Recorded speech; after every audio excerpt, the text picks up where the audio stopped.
परम पूज्य संविधायक जी, मंचस्थ सभी महानुभाव, उपस्थित सभी भाइयों और बहनों,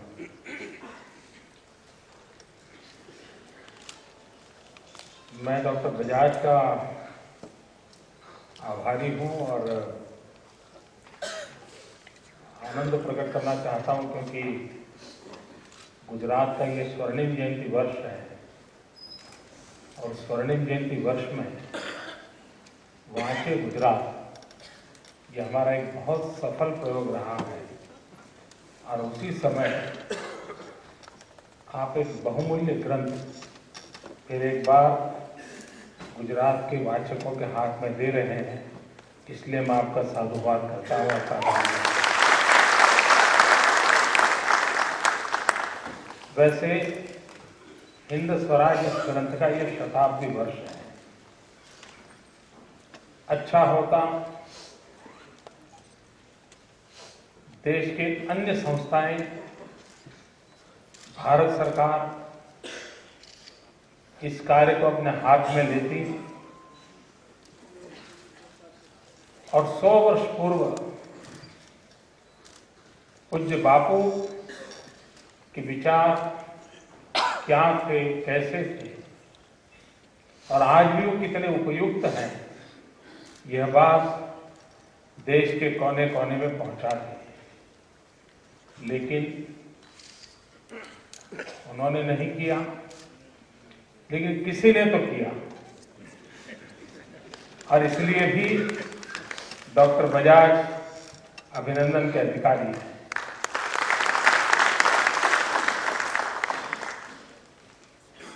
हिंद स्वराज पढ़ने का मुझे अवसर कई बार मिला है।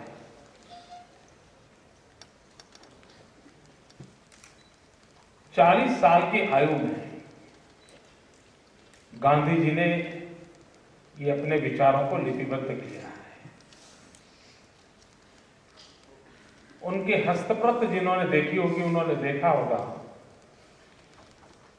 कि वो बहुत तेज गति से लिखते थे, इसलिए उनका हैंडराइटिंग तो कोई किसी ने अच्छा कहा नहीं है, लेकिन लिखते समय कहीं पर भी उनको कुछ लिखा हुआ चेक करना पड़ा और दोबारा लिखना पड़ा, ऐसा कहीं नजर नहीं आता है। यानी विचारों की कितनी क्लैरिटी होगी और एक बार धारा प्रवाह उन्होंने लिखना शुरू किया होगा और यात्रा के समय लिखना, और वो भी जहाज में, वो जहाज की स्थिति क्या होती है हम अंदाज कर सकते हैं, उसमें बैलेंस रहना न रहना उस व्यवस्था में, यानी उस समय की कल्पना हम करें कि किस प्रकार से इस ग्रंथ का जन्म हुआ होगा। समुद्र के बीच यात्रा के दरमियान जब जहाज पूरी तरह हिल रहा है तब मन स्वस्थ है, अक्षर भले ही कैसे ही क्यों न हो, लेकिन अपने उस विचार प्रभाव में, और आज 100 साल के बाद उन विचारों को अगर तराशा जाए, आज की समाज की अवस्था के साथ तराशा जाए और लेखा जोखा लिया जाए, तो आज भी हमें लगेगा कि गांधी आज भी प्रस्तुत है। भारत की आत्मा को पहचानने का उनका सामर्थ्य, भारत के आत्मा के अनुरूप सामाजिक राजकीय स्थितियों को बढ़ाना, बनाना, इसके विषय में उनकी प्रतिबद्धता इस पर स्पष्ट दृष्टिगोचर होती है। अनेक समस्याओं का समाधान उस हिंद स्वराज ग्रंथ में से मिलता है और उसमें संवाद भी, एक एक सवाल उन्होंने रेज किए, सवालों के जवाब दिए। उन सवाल जवाबों को कोई देखे तो आज भी वही सवाल पूछे जाते हैं, वही जवाब दिए जाते हैं। मैं एक बड़ा हल्का फुल्का उदाहरण देता हूं, मीडिया के मित्र मुझे नाराज न हो जाए, मैं उनसे आग्रह करता हूं कि हिंद स्वराज में गांधी जी ने मीडिया के संबंध में जो सवाल पूछे गए, जवाब दिए, पढ़ने जैसे।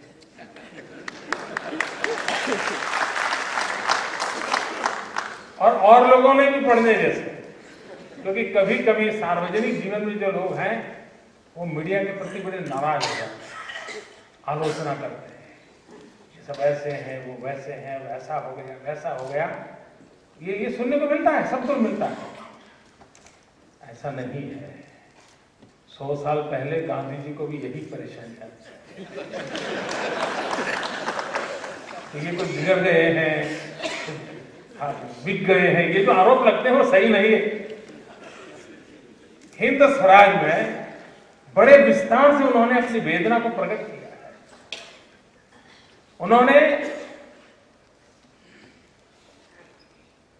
इस देश के क्रांतिकारी जिस मार्ग पर है, इसका भी तटस्थ भाव से अभिव्यक्ति की है, बड़े तटस्थ भाव से की है। वरना वो एक खेमे में बैठ करके अपना व्यू दे सकते थे, लेकिन पूज्य बापू ने ऐसा नहीं किया है, तटस्थ भाव रखा है। और आगे एक स्थान पर तो उन्होंने सावरकर जी की बड़ी तारीफ किया हुआ साहित्य उपलब्ध है। यानी उन्होंने कहा कि ये इतने प्रतिभाशाली लोग, उनका देश को कैसे अधिक उपयोग हो इसका कोई रास्ता नहीं सोचता है, इस प्रकार की उनकी व्यथा थी। और जब मैं एक शासकीय व्यवस्था से जुड़ा हुआ हूं, तब मुझे आज भी लगता है कि इस देश की कई समस्याओं का समाधान गांधी ने जो रास्ते खोजे थे, उससे आज भी हम निकाल सकते हैं। और मैं गर्व के साथ कह सकता हूं, गुजरात की वर्तमान सरकार, उसने गांधी आदर्शों को विकास के साथ जोड़ने का सफल और भरसक प्रयास किया है। अब कोई खादी की ही चर्चा ले लें।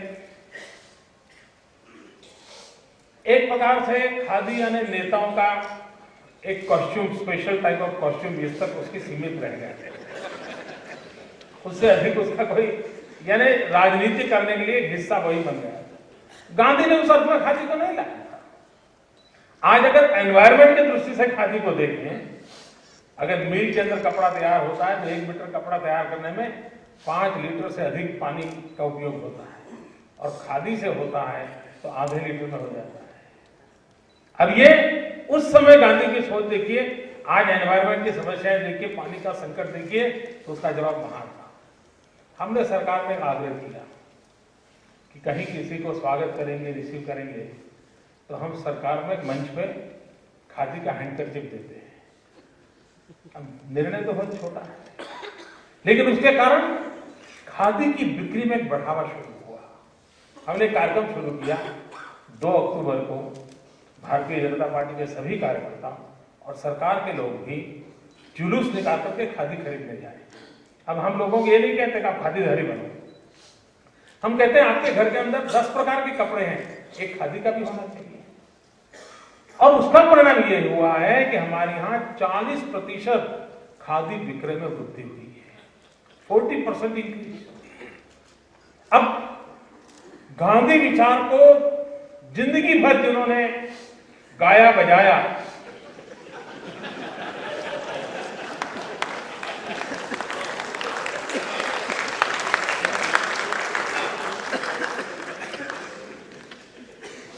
और मैं अनुभव कर रहा हूं उसके माध्यम छोटे छोटे तरीके से इन चीजों को लाया जाए। अब जब आपको कहते थे ग्राम राज्य, और मुझे याद है मैं जब नया नया मुख्यमंत्री बना तो लोग मुझे क्या कहते थे, एक ही छोटी बात कहते थे कि मोदी जी कुछ करो या ना करो, कम से कम शाम को खाना खाते समय बिजली मिले, इतना तो करो। खाना खाते समय बिजली नहीं मिलती जब, ये मैं 2001-2 की बात कर रहा हूं। आज हिंदुस्तान में गुजरात अकेला राज्य है जहां गांव में भी 24 घंटे 3 फेज अनइंटरप्टेड पावर मिलता है। और जिस दिन ज्योतिग्राम योजना के तहत गुजरात के गांव को बिजली दी, उस दिन मैंने सार्वजनिक रूप से कहा था कि गांधी जी जहां होंगे आज उनको आनंद होता होगा कि जिस सपना उन्होंने दिखाया था गांव के सुख का, उसका एक हिस्सा पूरा करने का सौभाग्य हमें मिला है।